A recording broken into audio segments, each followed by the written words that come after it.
इस समय 49 साल के बाद ये जो इमरजेंसी के बाद जिक्र किया, मेरे ख्याल में कोई लॉजिक नहीं था उस विषय पे। हम नीट परीक्षा के बारे में कुछ नहीं सुना, हमारे युवाओं की बेरोजगारी के बारे में कुछ नहीं सुन पाए। ये तो बड़ी जरूरी विषय है। मणिपुर इस शब्द तो ना प्रधानमंत्री के मुंह से निकला ना राष्ट्रपति जी से। ये बड़ी जरूरी है कि इस किस्म के विषय, चीन के सीमा से में क्या हो रहा है, बहुत बड़े विषय हमारे देश में है जो हम उठाना चाहते हैं हमारे देश में। मैं यही कह रहा था कि राष्ट्रपति जी सरकारी भाषण दे दिए तो नॉर्मल है, सरकार के ही सारे मुद्दे वो लोग आगे बढ़ाने का कोशिश में होंगे। लेकिन इस समय 49 साल के बाद ये जो इमरजेंसी के बाद जिक्र किया, मेरे ख्याल में कोई लॉजिक नहीं था उस विषय पे।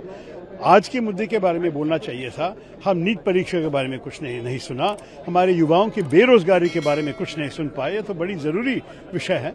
और आपको ये भी मालूम है कि मणिपुर इस शब्द तो ना प्रधानमंत्री के मुंह से निकला ना राष्ट्रपति जी से। ये बड़ी जरूरी है कि इस किस्म के विषय, चीन के सीमा से में क्या हो रहा है, बहुत बड़े विषय हमारे देश में है जो हम उठाना चाहते हैं हमारे देश में। और ये उठाने के लिए सरकार इस भाषण को इस्तेमाल कर सकते थे।